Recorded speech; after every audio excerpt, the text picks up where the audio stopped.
Hello, friends. Welcome back to Value Vintage Cards. Just thought I'd share. I've got five recent items. I think it's five that have come in the mail in the last, I don't know, week plus. And so figured I'd share that. And then I've also got um, nine cards that have moved out of my weird little box system, and they're going to be back into just kind of the regular alphabetical way of sorting, like most humans would probably do. So I thought I'd just share those since they're kind of like moving out of the system back into my alphabetical logical flow of organizing the collection. Um, Kind of funny because it is right now. I think it's 3:45 in the morning, um, and I've had a couple of questions of you seem to speak quite kind of quietly, and I do by nature. I'm a quiet person. If you meet me at a show or wherever else, you'll probably notice I'm not the most loud, outspoken person. That probably is part of it, but also it is 3:45 in the morning, and I've got kids in the house sleeping and whatever else going on. So I try to be somewhat conscious of that, maybe more than I need to actually. And then it was funny last night. I had two good friends messaging, sharing pickups from a recent auction. It was 11:30 at night, and they said, "Where's Aaron?" And my buddy Joe says, he's probably asleep. Yeah, that's probably right. Um, I do tend to crash out early. I think a lot of folks that I end up messaging with are early to bed, early to rise folks, or I guess I know my one buddy will end up messaging sometimes, and I'm like, "Why are you up?" He's like, "I haven't gone to bed yet." "Why are you up?" I said, "Got up a little extra early." So sometimes you crisscross schedules and you end up with a weird 3:30 in the morning text chat. Um, but yeah, that tends to be my world. So I'm up early recording. Had a question from buddy Neil too. He said, "What are those like Hobbit figures?" At some point, I'll get in closer on those. I don't know if I can really do that really all that well now, but if I do that, maybe you can see a little bit. Princess Bride.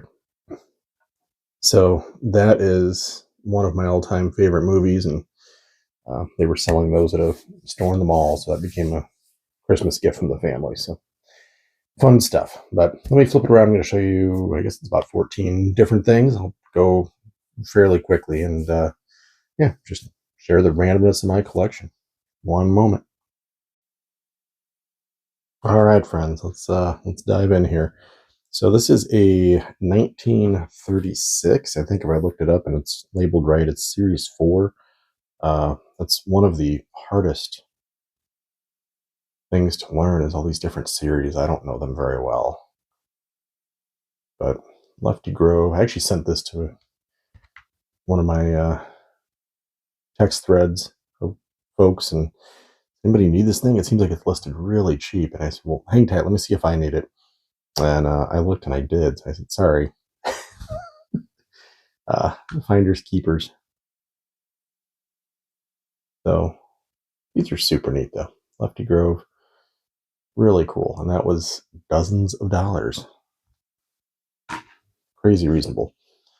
Second one that's kind of in that same vein as this thing. Uh, if you've watched and taken notes, you'll actually know that I have this already. And this one just came in. So this one I grabbed with the intention of I can offload this to anybody if I need to, or I can just keep it and have a second copy. Um, Mookie gets all the credit for being the pinhole guy. I think there's definitely a population of us that are big fans of marks, pinholes, anything that can be barely offensive and make something deeply discounted. So this one you get a Hank Greenberg and a Bill Dickey in the same image. Action shot of sorts. Back is not ideal, but also doesn't really impede the enjoyment of the front. So this thing, I found it on eBay. It was listed for $50. I said, that seems fair. The fact I can get a Greenberg and a Dickey simultaneously for $50 seems solid. Nothing wrong with that. Seller dropped it to 40. I said, it's getting even better. It was still listed as or best offer. Then he dropped it to 30. I think actually maybe he sent me an offer for 30. And I said, that seems like a steal. But you know what's better than that is if he'll come down a little bit more. So I sent him an offer for like 22, thinking he might counter and I get another few bucks off or something. And he just took it. So into this thing for 26 and change with shipping, which was very reasonable, and tax. So sub 30 bucks. This one's already spoken for though, so this will end up on someone else's channel. I won't say who. That'll be the surprise. And then I got 3 more that were purchases, kind of all over the range. This one I was happy just to pick up a rougher, low dollar version. One of the coolest images. So I definitely wanted one that wasn't like marked on the front or completely creased and crazy. This one's actually, I think it's technically worse than it probably looks like, which is what we go for, right? Doesn't that mean it's like good eye appeal? Good for the grade kind of thing? Back, you can read the whole gosh darn thing. And this was dozens of dollars. I've seen these listed. They're, selling and slabbed up for 50, 60 bucks and in low grades. And this one went for less than half that. So I was pretty happy to snag a small little deal on a small little card. This one, I'm doing all these Hall of Fame birthdays. And then, as I look through, part of my filter process, that's why sometimes I'll feature a modern guy that's, I think close to a lock or a lock. And every so often I'll feature folks, my Dale Murphys, my Lou Whitakers. Dave Steed probably falls into that grouping. He played for Toronto, which was probably a detriment for his fame and notoriety, but he was a phenomenal pitcher. His WAR, his statistics, his ERA, his short run, his peak was phenomenal, but he had a fairly short career. But looking through, I'm like, I should probably have a Dave Steed rookie. I would have been 3 when that card came out, so that's not one that I collected as a kid. And this one, Dean just showed, and I think he acquired a few of them. And I said, that is entirely too cool not to have in my collection. So, Bo Jackson, a neat card. Turn your back on crack. No cane.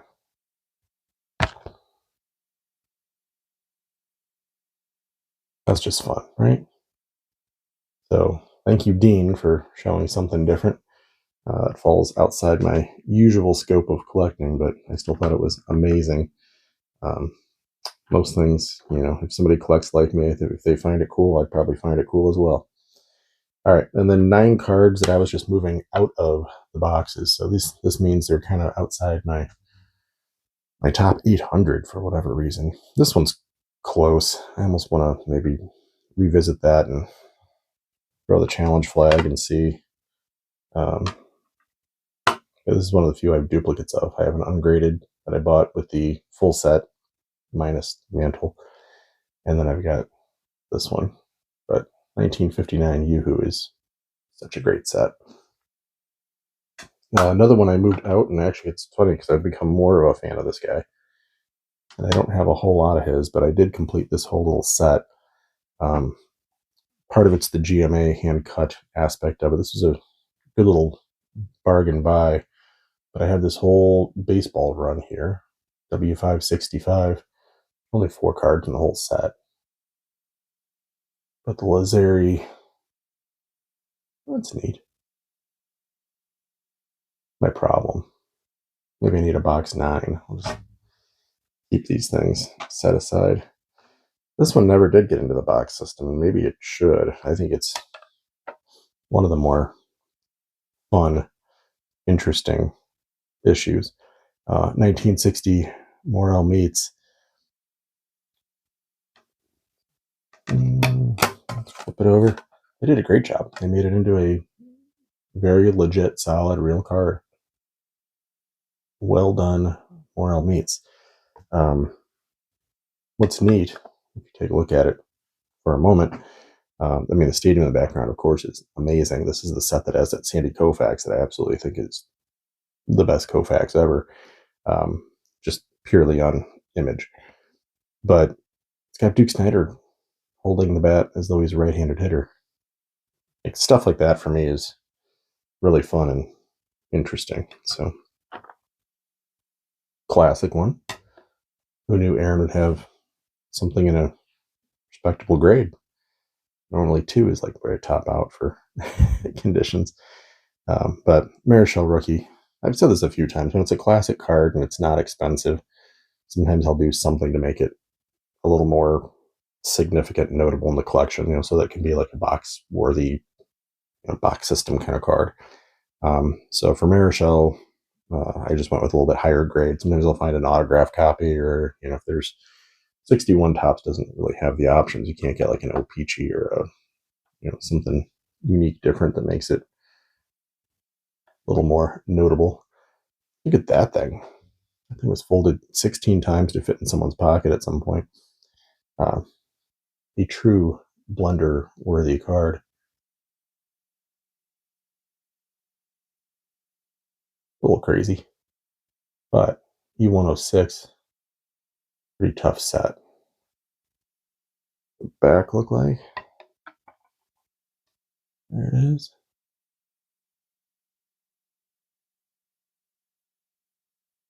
Kind of neat.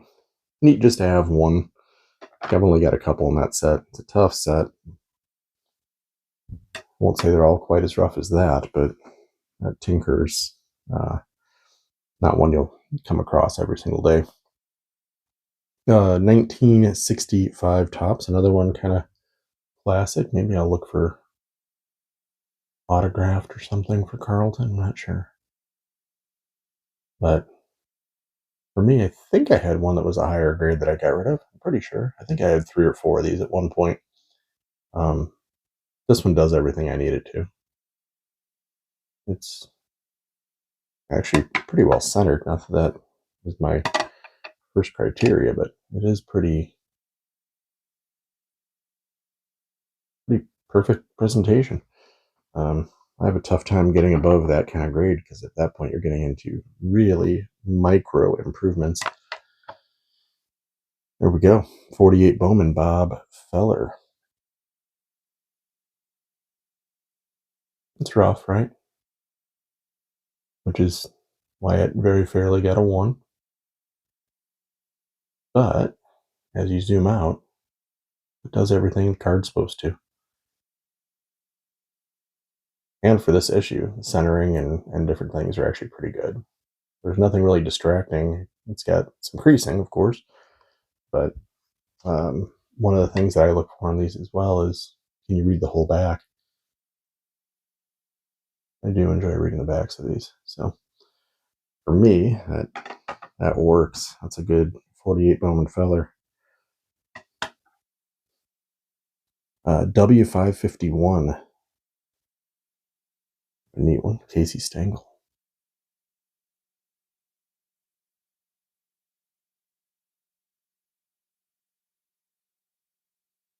He was a fairly legit player. Blank back, all these W's, these hand cuts. Pretty legit player. Obviously a very good manager. And last, hard to believe I would move one of those out, but fair is fair. W551. Mr. George Sisler. One of, without a doubt, my absolute favorite players of all time. Phenomenal hitter, phenomenal human. Pretty gosh darn good pitcher for that matter. Blank backs again, these hand cuts. One of the reasons this moves through is, again, I kind of dual evaluate a little bit of its scarcity, how tough it is to find again, cool factor. So that Yoo-hoo Ford is bugging me. All these bug me a little bit. That's why I might start another box. But part of it is, value, and these are very affordable. These hand cuts are often closer to dozens of dollars than hundreds of dollars for sure. So you can find these very reasonably. So is George Sisler one I keep in the box or not? That one is very fair as an A. The cut is not perfect, but the image is still pretty good for what they are. These are sometimes a little bit on the silly side, but that's all of them. So that's what I got for you today. I will catch you all on the next video. Take care.